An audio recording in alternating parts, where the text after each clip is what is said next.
Item ಯಾವುದೇ ಇರಲಿ try ಮಾಡಿ ಆಚಿ ಚಿಕನ್ ಮಸಾಲಾ. ತಮಿಳುನಾಡಿನಲ್ಲಿ ರಾಜಕೀಯ ಚಟುವಟಿಕೆ ಜೋರಾಗಿದೆ. ವಿಜಯ್ ಸಿಎಂ ಅಭ್ಯರ್ಥಿಯಾಗಿ ಫೈನಲ್ ಆಗ್ತಾ ಇದ್ದಂತೆ ಮೇ 7ಕ್ಕೆ ಪ್ರಮಾಣ ವಚನವನ್ನ ಸ್ವೀಕರಿಸಲು ಡೇಟ್ ಕೂಡ ಫೈನಲ್ ಆಗಿದೆ. ಇಂದು ತಮಿಳುನಾಡು ರಾಜ್ಯಪಾಲರನ್ನ ಭೇಟಿ ಮಾಡಿ ಸರ್ಕಾರ ರಚನೆಗೆ ಮನವಿ ಮಾಡಲಿದ್ದು, ಬಹುಮತ ಸಾಬೀತಿಗೆ ಕಾಲಾವಕಾಶವನ್ನ ಕೇಳಲು ನಿರ್ಧಾರವನ್ನ ಮಾಡಲಾಗಿದೆ. ಪಶ್ಚಿಮ ಬಂಗಾಳ ವಿಧಾನಸಭೆ ಚುನಾವಣೆಯಲ್ಲಿ ಹೀನಾಯವಾಗಿ ಸೋಲುಂಡಿರುವ ಟಿಎಂಸಿ ಜಟ್ಟಿ ಬಿದ್ದರೂ ಕೂಡ ಮೀಸೆ ಮಣ್ಣಾಗಲಿಲ್ಲ ಎಂಬಂತೆ ಸೋಲನ್ನ ಒಪ್ಪಿಕೊಳ್ಳಲು ಸಿದ್ಧವಿಲ್ಲವಾಗಿದೆ. ಮಮತಾ ಬ್ಯಾನರ್ಜಿ ಸಿಎಂ ಸ್ಥಾನಕ್ಕೆ ರಾಜೀನಾಮೆಯನ್ನ ನೀಡಲು ನಿರಾಕರಿಸಿದ್ದಾರೆ. ಬಿಜಿಎ ಮತ್ತು ಚುನಾವಣಾ ಆಯೋಗ ಪಶ್ಚಿಮ ಬಂಗಾಳದಲ್ಲಿ 100ಕ್ಕೂ ಹೆಚ್ಚು ಸ್ಥಾನಗಳನ್ನ ಲೂಟಿ ಮಾಡಿದೆ ಎಂಬುದು ಮಮತಾ ಬ್ಯಾನರ್ಜಿಯವರ ಗಂಭೀರ ಆರೋಪ ಮಾಡಿದ್ದಾರೆ. ಸಿಎಂ ಸ್ಥಾನಕ್ಕೆ ರಾಜೀನಾಮೆಯನ್ನ ನೀಡಲು ಮಮತಾ ನಕಾರವನ್ನ ಮಾಡಿದ್ದಾರೆ.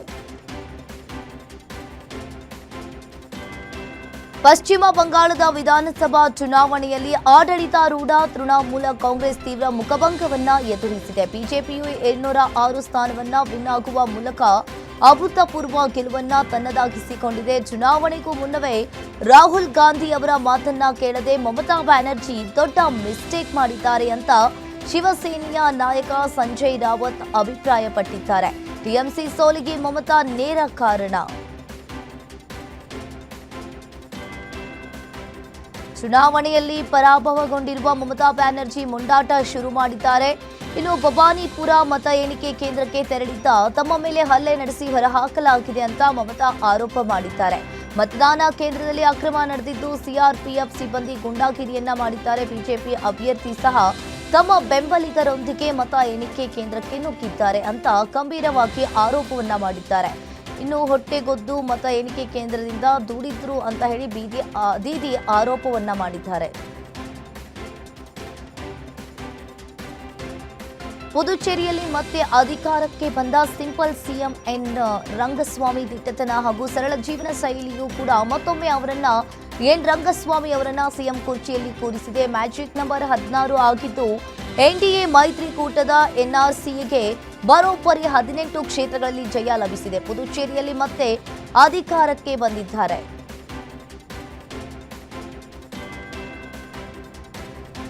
ನಟ ರಾಜಕಾರಣಿ ವಿಜಯ್ ತಮಿಳುನಾಡು ಚುನಾವಣೆಯಲ್ಲಿ ಅತಿ ಹೆಚ್ಚು ಸ್ಥಾನಗಳನ್ನು ಗೆಲ್ಲುವ ಮೂಲಕ ಎಲ್ಲರನ್ನ ಅಚ್ಚರಿಗೊಳಿಸಿದ್ರು. ಈ ಚುನಾವಣೆಯಲ್ಲಿ ಟಿವಿಕೆ 108 ಸ್ಥಾನಗಳನ್ನು ಗೆದ್ದಿದೆ. ಟಿವಿಕೆ ಮುಖ್ಯಸ್ಥ ವಿಜಯ್ ತಮ್ಮ ಹೊಸದಾಗಿ ಆಯ್ಕೆಯಾಗಿದ್ದಾರೆ. ಇನ್ನು ಶಾಸಕರೊಂದಿಗೆ ಸಭೆ ನಡೆಸಿದ್ದು, ವಿಜಯ್ ತಳಪತಿ ಅವರನ್ನ ಶಾಸಕಾಂಗ ಪಕ್ಷದ ನಾಯಕರನ್ನಾಗಿ ಆಯ್ಕೆ ಮಾಡಲಾಯಿತು.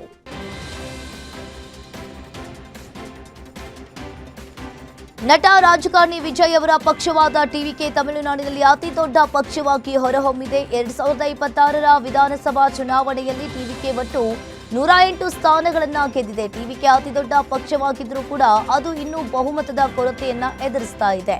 ಸರ್ಕಾರವನ್ನ ರಚಿಸುವುದಕ್ಕೆ ವಿಜಯ್ ಕಾಂಗ್ರೆಸ್ ಬೆಂಬಲವನ್ನ ಕೋರಿದ್ದಾರೆ ಅಂತ ಕಾಂಗ್ರೆಸ್ ನಾಯಕ ಕೆಸಿ ವೇಣುಗೋಪಾಲ್ ಹೇಳಿದ್ರು. 5 ರಾಜ್ಯಗಳ ವಿಧಾನಸಭಾ ಚುನಾವಣೆಗಳಲ್ಲಿ ಬಿಜೆಪಿ ಸಾಧನೆಯನ್ನ ಮಾಡಿದೆ. ಅಸ್ಸಾಂ, ಪುದುಚೇರಿಯಲ್ಲಿಯಲ್ಲೂ ಬಿಜೆಪಿ ತನ್ನ ಹಿಡಿತವನ್ನ ಉಳಿಸಿಕೊಂಡಿದೆ. ವಿಶೇಷವಾಗಿ ಪಶ್ಚಿಮ ಬಂಗಾಳ ಭರ್ಜರಿಯಾಗಿ ವಿಜಯ ಪತಾಕೆಯನ್ನ ಹಾರಿಸಿದ್ದು, 15 ವರ್ಷಗಳ ದೀದಿ ಆಡಳಿತಕ್ಕೆ ಈಗ ಬಿಜೆಪಿ ಬ್ರೇಕ್ ಹಾಕಿದೆ. ಇದರೊಂದಿಗೆ ಬಿಜೆಪಿ ತನ್ನ ಅಧಿಕಾರ ವಿವಿಧ ರಾಜ್ಯಗಳಿಗೆ ವಿಸ್ತರಿಸಿದೆ. ಬಿಜೆಪಿ ದೇಶವಾದ ಇನ್ನು ಈಗಾಗಲೇ 22 ರಾಜ್ಯಗಳಿಗೆ ಅಧಿಕಾರವನ್ನ ವ್ಯಾಪಿಸಿಕೊಂಡಿದೆ. ದಾವಣಗೆರೆ ದಕ್ಷಿಣದ ಫಲಿತಾಂಶ ಇದೀಗ ಕಾಂಗ್ರೆಸ್ ಪಕ್ಷದಲ್ಲಿ ನಾನಾ ರೀತಿಯಲ್ಲಿ ಚರ್ಚೆಗೆ ಎಡೆಮಾಡಿಕೊಟ್ಟಿದೆ. ದಕ್ಷಿಣದಲ್ಲಿ ಸಮರ್ಥ ಗೆದ್ದರೂ ಕಾಂಗ್ರೆಸ್ಗೆ ಬರಬೇಕಾದ ಮತಗಳಲ್ಲಿ ವಿಭಜನೆ ಆಗಿರುವುದು ಆಂತರಿಕವಾಗಿ ತೀವ್ರ ಚರ್ಚೆಗೆ ಇಲ್ಲಿ ಕಾರಣವಾಗಿದೆ. ದಾವಣಗೆರೆಯಲ್ಲಿ ಅಸ್ತಿತ್ವ ಇಲ್ಲದ ಎಸ್ಡಿಪಿಐಗೆ 18,975ರಷ್ಟು ಪ್ರಮಾಣದಲ್ಲಿ ಮತ ಬೀಳಲು ಕಾಂಗ್ರೆಸ್ ಪಕ್ಷದ ಕಾಣದ ಕೈಗಳು ಕೂಡ ಕಾರಣ ಎಂಬ ಆರೋಪ ಬಲ ಬಂದಂತಾಗಿದೆ.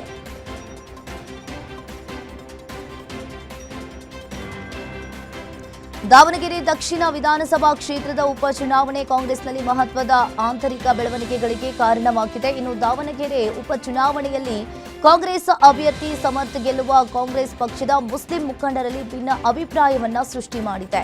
ಈ ನಡುವೆ ಈ ಗೆಲುವಿನ ಸಂಪೂರ್ಣ ಕ್ರೆಡಿಟ್ ಅನ್ನು ಕಾಂಗ್ರೆಸ್ ಪಕ್ಷದ ಸಲೀಂ ಅಹಮದ್ ಮತ್ತು ರಿಜ್ವಾನ್ ಅರ್ಷದ್ ಪಡೆದುಕೊಂಡಿದ್ದಾರೆ.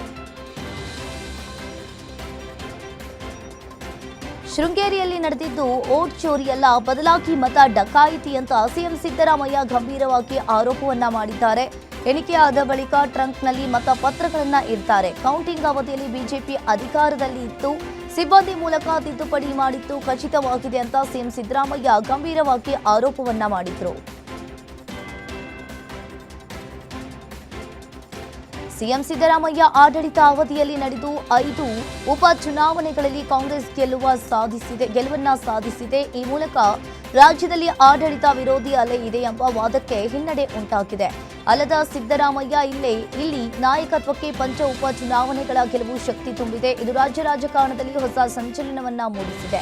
ಸಾಮಾನ್ಯವಾಗಿ ಆಡಳಿತಾರೂಢ ಸರ್ಕಾರಗಳ ವಿರುದ್ಧ ಕೇಳಿಬರುವ ಆಡಳಿತ ವಿರೋಧಿ ಅಲೆ ಎಂಬ ವಾದಕ್ಕೆ ಈ ಫಲಿತಾಂಶಗಳು ತಕ್ಕ ಉತ್ತರವನ್ನ ನೀಡಿವೆ. ಕೇರಳ ಸಿಎಂ ಸೋಲಿನ ಬಳಿಕ ಸಿದ್ದರಾಮಯ್ಯ ದೇಶದ ಅತ್ಯಂತ ಹಿರಿಯ ಸಿಎಂ ಎಂಬ ಪಟ್ಟವನ್ನ ಪಡೆದುಕೊಂಡಿದ್ದಾರೆ. ಕೇರಳ ಸಿಎಂ ಆಗಿದ್ದ ಪಿಣರಾಯಿ ವಿಜಯನ್ ರಾಜೀನಾಮೆಯಿಂದ ತೆರವಾಗಿದ್ದರಿಂದ ಸಿದ್ದರಾಮಯ್ಯ ಮೊದಲ ಸ್ಥಾನಕ್ಕೆ ಏರಿದ್ದಾರೆ. ಕೇರಳದಲ್ಲಿ ಕಾಂಗ್ರೆಸ್ ಸರ್ಕಾರ ರಚನೆಯಾದ ಬಳಿಕ ಕಾಂಗ್ರೆಸ್ ಹೈಕಮಾಂಡ್ ರಾಜ್ಯದತ್ತ ಗಮನ ಹರಿಸುವ ಸಾಧ್ಯತೆ ಇತ್ತು. ನಂತರವಷ್ಟೇ ರಾಜ್ಯ ನಾಯಕತ್ವ ಸಚಿವ ಸಂಪುಟ ಪುನರಚನೆ ಬಗ್ಗೆ ಚರ್ಚೆ ನಡೆಸುತ್ತಾರೆ. ಇದೇ ಹಿನ್ನೆಲೆಯಲ್ಲಿ ಮುಂದಿನ ವಾರ ಸಿಎಂ ಸಿದ್ದು ಮತ್ತು ಡಿಕೆಶಿ ದೆಹಲಿಗೆ ಹೋಗುವ ಸಾಧ್ಯತೆ ಇದೆ ಅಂತ ಹೇಳಲಾಗಿದೆ.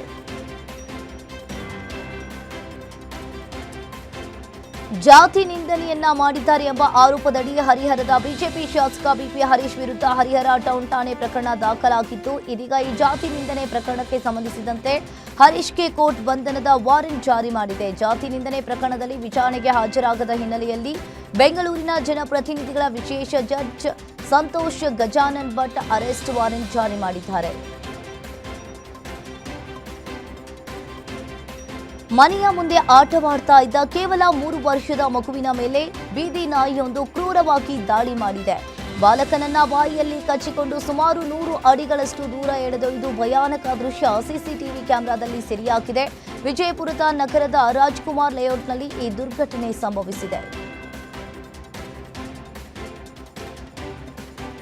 ಕೇಂದ್ರ ರೈಲ್ವೆ ಖಾತೆ ರಾಜ್ಯ ಸಚಿವ ವಿ ಸೋಮಣ್ಣ ರಾಮನಗರದಲ್ಲಿ ವಡಿಯರ್ ಎಕ್ಸ್‌ಪ್ರೆಸ್ ನಿಲುಗಡೆಗೆ ಚಾಲನೆಯನ್ನ ನೀಡಿದ್ರು. ಬೆಂಗಳೂರು ಮೈಸೂರು ನಡುವೆ 4 ರೈಲ್ವೆ ಟ್ರ್ಯಾಕ್ ಹಾಗೂ ಹೊಸಕೋಟೆ ಮಾರ್ಗವಾಗಿ ಕೋಲಾರಕ್ಕೆ ಹೊಸ ರೈಲು ಮಾರ್ಗ ನಿರ್ಮಿಸುವ ಯೋಜನೆಯನ್ನು ರೂಪಿಸಲಾಗಿದೆ. ರಾಮನಗರ, ಚನ್ನಪಟ್ಟಣ ನಿಲ್ದಾಣಗಳನ್ನು ಮೇಲ್ದರ್ಜೆಗೇರಿಸಲಾಗುವುದು ಅಂತ ಸಚಿವರು ತಿಳಿಸಿದ್ರು. ರಾಮನಗರದಲ್ಲಿ ವಡಿಯರ್ ಎಕ್ಸ್‌ಪ್ರೆಸ್ ನಿಲುಗಡೆಯನ್ನ ಮಾಡಲಾಗಿದೆ. ಮಾಜಿ ಮುಖ್ಯಮಂತ್ರಿ ಬಿಎಸ್ ಯಡಿಯೂರಪ್ಪ ಅವರ 50 ವರ್ಷದ ರಾಜಕೀಯ ಜೀವನ ಪೂರ್ಣಗೊಂಡ ಹಿನ್ನೆಲೆಯಲ್ಲಿ ಮೇ 9ರಂದು ಚಿತ್ರದುರ್ಗದಲ್ಲಿ ಭವ್ಯ ಯಡಿಯೂರಪ್ಪ ಅಭಿಮಾನೋತ್ಸವ ಕಾರ್ಯಕ್ರಮವನ್ನು ಆಯೋಜಿಸಲಾಗಿದೆ.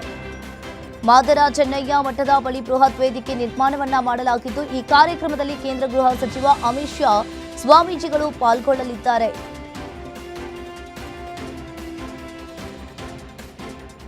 ಹಾವೇರಿ ಜಿಲ್ಲೆಯ ರಾಣೆಬೆನ್ನೂರು ತಾಲೂಕಿನ ದೇವರಗುಡ್ಡ ಗ್ರಾಮದ ಬಳಿ ಕೆಎಸ್ಆರ್ಟಿಸಿ ಪಲ್ಲಕ್ಕಿ ಬಸ್ ಏಕಾಏಕಿ ಬೆಂಕಿ ಹೊತ್ತಿಕೊಂಡ ಪರಿಣಾಮವಾಗಿ ಸಂಪೂರ್ಣವಾಗಿ ಸುಟ್ಟು ಕರಕಲಾಗಿದೆ. ಬೆಂಗಳೂರಿನಿಂದ ಗದಗ ನಗರಕ್ಕೆ ತೆರಳುತ್ತಾ ಇದ್ದ ವೇಳೆ ಈ ಅವಘಡ ಸಂಭವಿಸಿದ್ದು, ಬಸ್ನ ಬ್ರೇಕ್ ಲೈನರ್ ಕಿಡಿಯಿಂದ ಬೆಂಕಿ ಹೊತ್ತಿಕೊಂಡಿದೆ ಅಂತ ಹೇಳಲಾಗಿದೆ.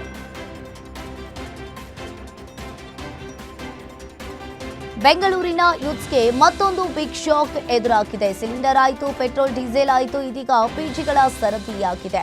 ಇನ್ನು ಪಿಜಿ ಮಾಲೀಕರಿಗೆ ಗ್ಯಾಸ್ ದರ ಏರಿಕೆ ಹೊರೆಯಾಗಿದ್ದು, ತಮ್ಮ ಆರ್ಥಿಕ ಹೊರೆಯನ್ನ ತಗ್ಗಿಸಲು ಗ್ರಾಹಕರ ಮೇಲೆ ಬೆಲೆ ಏರಿಕೆಯ ಬಿಸಿ ಹಾಕ್ತಾ ಇದ್ದಾರೆ. ಈಗಾಗಲೇ ಹೋಟೆಲ್ ತಿಂಡಿ ದರದಲ್ಲಿ 20% ಹೆಚ್ಚಳವಾಗಿದ್ದು, ಶೀಘ್ರದಲ್ಲೇ ಪಿಜಿ ಬಾಡಿಗೆಯಲ್ಲಿ 5ರಿಂದ 10% ಬಾಡಿಗೆ ಹೆಚ್ಚಳ ಮಾಡಲು ಪಿಜಿ ಮಾಲೀಕರು ತೀರ್ಮಾನವನ್ನ ಮಾಡಿದ್ದಾರೆ.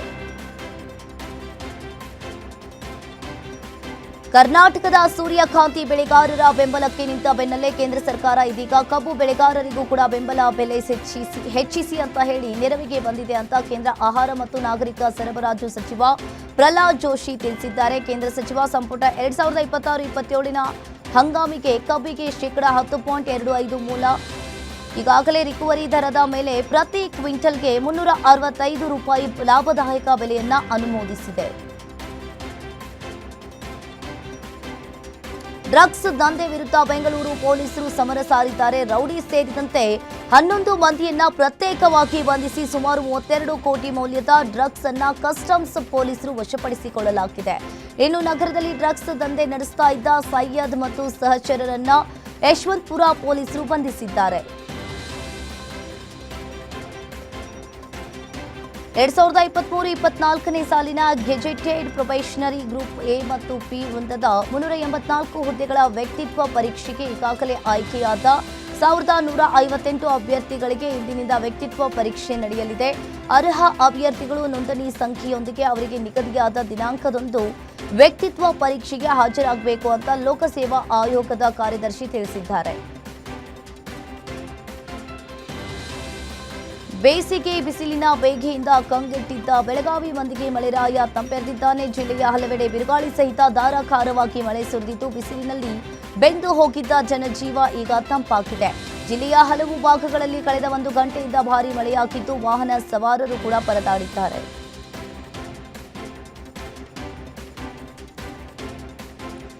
ಸರ್ಕಾರದ ವಿವಿಧ ಕಲ್ಯಾಣ ಯೋಜನೆಗಳಡಿ ಸಾರ್ವಜನಿಕರಿಗೆ ವಿತರಣೆ ಆಗಿರುವ ಪಡಿತರ ಅಕ್ಕಿಯನ್ನು ಅಕ್ರಮವಾಗಿ ಸಾಗಾಟ ಮಾಡ್ತಾ ಇದ್ದ ಪ್ರಕರಣ ಸಂಡೂರಿನಲ್ಲಿ ಬೆಳಕಿಗೆ ಬಂದಿದೆ. ಬಳ್ಳಾರಿ ಜಿಲ್ಲೆಯ ಶಿರಗುಪ್ಪ ತಾಲೂಕಿನ ತೆಕ್ಕಲಕೋಟೆಯಿಂದ ಅಕ್ರಮವಾಗಿ ಪಡಿತರ ಅಕ್ಕಿಯನ್ನ ಸಾಗಿಸ್ತಾ ಇದ್ದ ದ್ವಿಚಕ್ರ ವಾಹನಗಳು ಮತ್ತು ಅಕ್ಕಿಯನ್ನ ಪೊಲೀಸರು ವಶಕ್ಕೆ ಪಡೆದುಕೊಂಡಿದ್ದಾರೆ.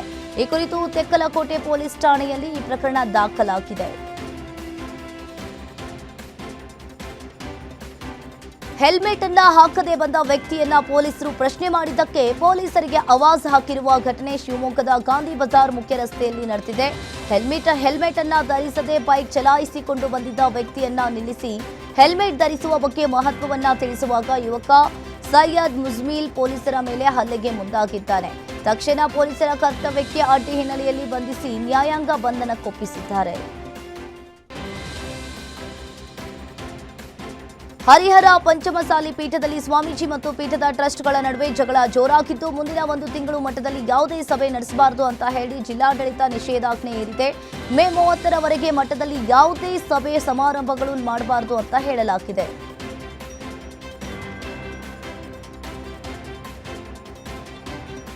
ಯಾದಗಿರಿಯ ಗುಪ್ತಚರ ಇಲಾಖೆಯ ಪಿಎಸ್ಐ ವೀರೇಶ್ ಮತ್ತು ಲೇಡಿ ಪಿಸಿ ಜಯಶ್ರೀ ಇಬ್ಬರು ಪ್ರೀತಿಸಿ ಮದುವೆಯಾಗಿದ್ರು. 5 ವರ್ಷಗಳ ಕಾಲ ಜೊತೆಯಾಗಿದ್ದ ನಂತರ ಜಾತಿಯ ಕಾರಣವೊಡ್ಡಿ ಜಯಶ್ರೀ ಪಿಎಸ್ಐ ವೀರೇಶ್ಗೆ ಕೈಕೊಟ್ಟು ಮತ್ತೊಬ್ಬನ ಜೊತೆ 2ನೇ ಮದುವೆಗೆ ಸಜ್ಜಾಗಿದ್ದಾರೆ ಅಂತ ವೀರೇಶ್ ಆರೋಪವನ್ನ ಮಾಡಿದ್ದಾರೆ. ನನ್ನ ಹೆಂಡತಿ ನನಗೆ ಬೇಕು, ನನಗೆ ಆಗಿರುವ ಅನ್ಯಾಯಕ್ಕೆ ನ್ಯಾಯ ಒದಗಿಸಿಕೊಡಬೇಕು ಅಂತ ಪಿಎಸ್ಐ ವೀರೇಶ್ ಮನವಿ ಮಾಡಿದ್ದಾರೆ. ಬೀದರ್ನಲ್ಲಿ ಭಾರೀ ದೊಡ್ಡ ಅನಾಹುತವೊಂದು ತಪ್ಪಿದೆ. ನಗರದ ಜೈಲ್ ಕಾಲೋನಿಯಲ್ಲಿ ಭಾರತ್ ಗ್ಯಾಸ್ ಪೈಪ್ಲೈನ್ ಸೋರಿಕೆಯಾಗಿದ್ದು ನೋಡ್ತಾ ಇದ್ದಂತೆಯೇ ಆಳೆತ್ತರಕ್ಕೆ ಬೆಂಕಿ ಹೊತ್ತಿ ಉರಿದಿದೆ. ಇದರಿಂದ ಇಡೀ ಕಾಲೋನಿಯ ನಿವಾಸಿಗಳು ಭಯಭೀತರಾಗಿದ್ದಾರೆ. ಭಾರತ್ ಗ್ಯಾಸ್ ಸಿಬ್ಬಂದಿಯ ನಿರ್ಲಕ್ಷ್ಯವೇ ಇದಕ್ಕೆ ಕಾರಣ ಅಂತ ನಿವಾಸಿಗಳು ಆರೋಪವನ್ನ ಮಾಡಿದ್ದಾರೆ. ಘಟನಾ ಸ್ಥಳಕ್ಕೆ ಅಗ್ನಿಶಾಮಕ ಸಿಬ್ಬಂದಿ ಆಗಮಿಸಿ ತಕ್ಷಣವೇ ಕಾರ್ಯಾಚರಣೆಯನ್ನ ನಡೆಸಿ ಬೆಂಕಿಯನ್ನ ಹತೋಟಿಗೆ ತಂದಿದ್ದಾರೆ. ಕರ್ನಾಟಕದಲ್ಲಿ ಬಿಸಿಲ ಧಗೆ ದಿನದಿಂದ ದಿನಕ್ಕೆ ಏರಿಕೆ ಆಗ್ತಾನೆ ಇದೆ. ಹಾವೇರಿ ಜಿಲ್ಲೆಯಲ್ಲಿ ನೌಕರರ ಕಚೇರಿಯ ಸಮಯವನ್ನ ಬದಲಾಯಿಸುವಂತೆ ಜಿಲ್ಲಾಧಿಕಾರಿಗೆ ನೌಕರರ ಸಂಘದ ಅಧ್ಯಕ್ಷ ಮಲ್ಲೇಶ್ ಕರಿಗಾರ್ ಮನವಿ ಮಾಡಿದ್ದಾರೆ. ಈ ವರ್ಷ ಉತ್ತರ ಕರ್ನಾಟಕದ ಹಾವೇರಿ ಜಿಲ್ಲೆಯಲ್ಲಿಯೂ ಕೂಡ ಬಿಸಿಲಿನ ತಾಪಮಾನ 37% ಇಂದ 42% ವರೆಗೆ ಇರುತ್ತದೆ ಅಂತ ಹವಾಮಾನ ಇಲಾಖೆಯ ಮುನ್ಸೂಚನೆ ನೀಡಿದೆ.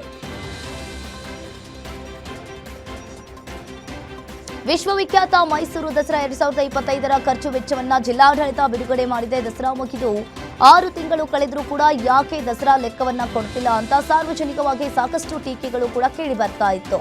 ಇದೀಗ ಜಿಲ್ಲಾಡಳಿತ ದಸರಾ ಲೆಕ್ಕವನ್ನ ಸಾರ್ವಜನಿಕವಾಗಿ ಬಿಡುಗಡೆ ಮಾಡಿದ್ದು ಒಟ್ಟು 45 ಕೋಟಿ ರೂಪಾಯಿ ದಸರಾಕ್ಕೆ ಬಂದಿದೆ. ದಸರಾ ಖರ್ಚು ವೆಚ್ಚದ ಲೆಕ್ಕ ಕೂಡ ಈಗ ಬಿಡುಗಡೆ ಮಾಡಿದ್ದಾರೆ. ಮದುವೆ ಕಾರ್ಡ್ ಹಂಚಲು ಹೋಗಿದ್ದ ವೇಳೆ ಕದಿಮರು ಮನೆಗೆ ನುಗ್ಗಿ ಕಳ್ಳತನ ಮಾಡಿರುವ ಘಟನೆ ನೆಲಮಂಗಲದ ದಾಸನಪುರ ಮುನೇಶ್ವರ ಬಡಾವಣೆಯಲ್ಲಿ ನಡೆದಿದೆ. ಶಿವ ಎಂಬುವವರ ತಮ್ಮ ಮಗಳ ಮದುವೆಗಂತ ನೆಕ್ಲೆಸ್, ಕಿವಿಯೋಲೆ, ಬ್ರಾಸ್ಲೆಟ್ ಸೇರಿದಂತೆ ಒಡವೆಗಳನ್ನ ಖರೀದಿ ಮಾಡಿದ್ರು. ಇನ್ನು ಯಾರು ಇಲ್ಲದ ವೇಳೆ ಮನೆಯ ಬೀಗವನ್ನ ಒಡೆದು ಬರೋಬ್ಬರಿ 9 ಲಕ್ಷ ಮೌಲ್ಯದ 60 ಗ್ರಾಂ ಚಿನ್ನಾಭರಣವನ್ನ ಕದ್ದು ಕದಿಮರು ಎಸ್ಕೇಪ್ ಆಗಿದ್ದಾರೆ. ಮಾವು ಅಭಿವೃದ್ಧಿ ಮತ್ತು ಮಾರುಕಟ್ಟೆ ನಿಗಮವು ಅಂಚೆ ಇಲಾಖೆಯ ಸಹಯೋಗದೊಂದಿಗೆ ನಡೆಸ್ತಾ ಇದ್ದ ಮಾವಿನ ಹಣ್ಣುಗಳನ್ನು ಮನೆ ಬಾಗಿಲಿಗೆ ತಲುಪಿಸುವ ಯೋಜನೆಯನ್ನ ಹಣಕಾಸಿನ ಅಭಾವದ ಕಾರಣದಿಂದಾಗಿ ಈಗ ಸ್ಥಗಿತಗೊಳಿಸಲಾಗಿದೆ. ಈ ವರ್ಷದಿಂದ ನಿಗಮವು ಈ ಸೇವೆಯಿಂದ ಹಿಂದೆ ಸರಿದಿರುವುದರಿಂದ ಗ್ರಾಹಕರಿಗೆ ಮತ್ತು ನೂರಾರು ರೈತರಿಗೆ ಈ ಸೌಲಭ್ಯ ದೊರೆಯುವುದಿಲ್ಲ.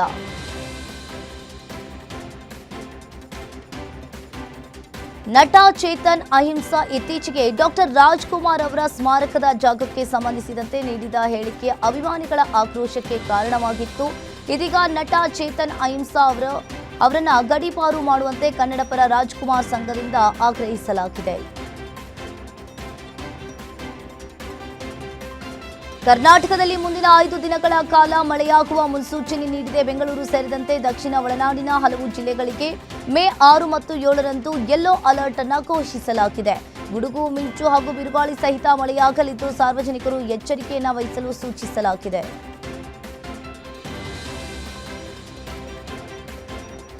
ಬೆಂಗಳೂರಿನ ವಾಯು ಗುಣಮಟ್ಟ ಸೂಚ್ಯಂಕ ಇತ್ತೀಚೆಗೆ 150ರ ಗಡಿ ದಾಟುವ ಮೂಲಕ ಮಧ್ಯಮದಿಂದ ಕಳಪೆ ಹಂತಕ್ಕೆ ತಲುಪಿದೆ. ವಾಹನಗಳ ಸಂಚಾರ, ನಿರ್ಮಾಣ ಕಾಮಗಾರಿಗಳು ಹಾಗೂ ಕೈಗಾರಿಕೆಗಳಿಂದ ಹೊರಬರುವ ಇಂಗಾಲದ ಪ್ರಮಾಣ ಹೆಚ್ಚಾಗಿರುವುದರಿಂದ ನಗರದಲ್ಲಿ ವಾಯು ಮಾಲಿನ್ಯ ತೀವ್ರಗೊಂಡಿದೆ. 100ರಿಂದ 120ರ ಆಸುಪಾಸಿನಲ್ಲಿದ್ದ AQI ಏಪ್ರಿಲ್ 28ರಂದು 150ರ ಗಡಿ ದಾಟಿದ್ದು ಗಾಳಿಯ ಗುಣಮಟ್ಟ ಈಗಾಗಲೇ ಕ್ಷೀಣಿಸ್ತಾ ಇರುವುದು ಹೊಸ ಕಳವಳಕ್ಕೆ ಕಾರಣವಾಗಿದೆ. ಬೆಂಗಳೂರಿನ BHEL ಉದ್ಯೋಗಿಯೊಬ್ಬರ ಡಿವೋರ್ಸ್ ಪ್ರಕರಣದಲ್ಲಿ ಅವರ ಪತ್ನಿಗೆ ಜೀವಿತಾವಧಿಯವರೆಗೆ ಪ್ರತಿ ತಿಂಗಳು 15,000 ರೂಪಾಯಿ ಜೀವನಾಂಶವನ್ನು ನೀಡುವಂತೆ ಕರ್ನಾಟಕ ಹೈಕೋರ್ಟ್ ಆದೇಶವನ್ನು ಹೊರಡಿಸಿದೆ. ಅರ್ಜಿ ಸಲ್ಲಿಕೆ ವಿಳಂಬವಾದರೂ ಕೂಡ ಜೀವನಾಂಶದ ಹಕ್ಕನ್ನು ಕಸಿದುಕೊಳ್ಳಲಾಗದು ಅಂತ ಹೇಳಿ ಎಂಬ ಸುಪ್ರೀಂ ಕೋರ್ಟ್ನ ತೀರ್ಪುಗಳನ್ನು ಈಗಾಗಲೇ ಉಲ್ಲೇಖ ಮಾಡಿದೆ. ಆದೇಶವನ್ನು ಹೊರಡಿಸಿರುವಂಥದ್ದು. ಮಧ್ಯಪ್ರಾಚ್ಯದಲ್ಲಿನ ಯುದ್ಧದಿಂದಾಗಿ ದೇಶದಲ್ಲಿ ಆಟೋ LPGಗಳ ದರ ಏರಿಕೆಯಾಗಿದ್ದು ಈಗಾಗಲೇ LPG ಸಮಸ್ಯೆಯಿಂದ ಕಂಗೆಟ್ಟಿರುವ ಚಾಲಕರು ಪ್ರಯಾಣಿಕರ ಮೇಲೆ ದರ ಏರಿಕೆಯನ್ನ ಹೊರೆಯನ್ನ ಹಾಕ್ತಾ ಇದ್ದಾರೆ. ಈಗಾಗಲೇ ಹಲವೆಡೆ ಪ್ರಯಾಣಿಕರಿಂದ ಅನಧಿಕೃತವಾಗಿ ಹೆಚ್ಚುವರಿ ದರಕ್ಕೆ ಬೇಡಿಕೆ ಇಡ್ತಾ ಇರುವ ದೂರುಗಳು ಕೇಳಿ ಬರ್ತಾ ಇವೆ. ಇದೇ ಹಿನ್ನೆಲೆಯಲ್ಲಿ ಸರ್ಕಾರ ತಕ್ಷಣವೇ ಆಟೋ ಪ್ರಯಾಣದ ದರವನ್ನ ಏರಿಸಬೇಕು ಅಂತ ಹೇಳಿ ಸರ್ಕಾರಕ್ಕೆ ಆಟೋ ಚಾಲಕರು ಒತ್ತಾಯಿಸ್ತಾ ಇದ್ದಾರೆ.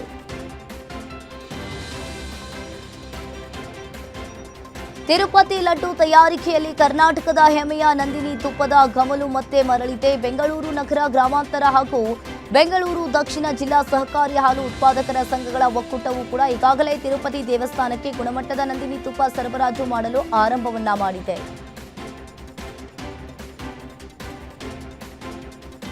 ಸಚಿವ ಜಮೀರ್ ಅಹಮದ್ ಖಾನ್ ಅವರ ಮನೆಯಲ್ಲೇ ಕಳ್ಳತನ ಮಾಡಿದ್ದ ಅವರ ತಾಯಿಯ ಸಂಬಂಧಿ ಸೈಯದ್ ಅಮೀರ್ ಹಾಗೂ ಆತನ ಸಹಚರನನ್ನ ಶಿವಾಜಿನಗರ ಪೊಲೀಸರು ಈಗಾಗಲೇ ಬಂಧನ ಮಾಡಿದ್ದಾರೆ. ಉದ್ಯಮ ನಷ್ಟ ಭರಿಸುವ 2023ರಿಂದ ನಂಬಿಕೆ ದ್ರೋಹವೆಸಗಿ ಇವರು ಒಟ್ಟು 1.2 ಕೆಜಿ ಚಿನ್ನವನ್ನ ಕದ್ದಿದ್ರು. ಸದ್ಯ ಆರೋಪಿಗಳಿಂದ ಈಗಾಗಲೇ 1.13 ಕೋಟಿ ರೂಪಾಯಿ ಮೌಲ್ಯದ 759 ಗ್ರಾಂ ಚಿನ್ನಾಭರಣವನ್ನ ವಶಪಡಿಸಿಕೊಳ್ಳಲಾಗಿದೆ. ಏಕಾಏಕಿ ವಾಣಿಜ್ಯ ಗ್ಯಾಸ್ ಬೆಲೆ ಒಂದೇ ಬಾರಿಗೆ 993 ರೂಪಾಯಿ ಬೆಲೆ ಏರಿಕೆ ಆದ್ದರಿಂದ ಮಧ್ಯಪ್ರಾಚ್ಯ ಯುದ್ಧ ಆರಂಭ ಆದ ಬಳಿಕ ಎರಡನೇ ಬಾರಿಗೆ ಊಟ ತಿಂಡಿಗಳ ಬೆಲೆ ಹೆಚ್ಚಳ ಆಗಿದೆ. ಜನಸಾಮಾನ್ಯರ ಜೇಬಿಗೆ ಕತ್ತರಿ ಬಿದ್ದಿದ್ದು ಹೋಟೆಲ್ಗೆ ಹೋಗಲು ಯೋಚಿಸುವಂತಾಗಿದೆ. 1 ತಿಂಗಳ ಹಿಂದೆಯಷ್ಟೇ ಹೋಟೆಲ್ಗಳು ಊಟ ಉಪಹಾರದ ದರ ಹೆಚ್ಚಿಸಿದ್ವು. ಇದೀಗ ಮತ್ತೊಮ್ಮೆ 8% ರಿಂದ 10% ಹೆಚ್ಚಿಸಲಾಗಿದೆ. ಇದರಿಂದ ವ್ಯಾಪಾರ ಕುಸಿತ ಕಂಡಿದೆ.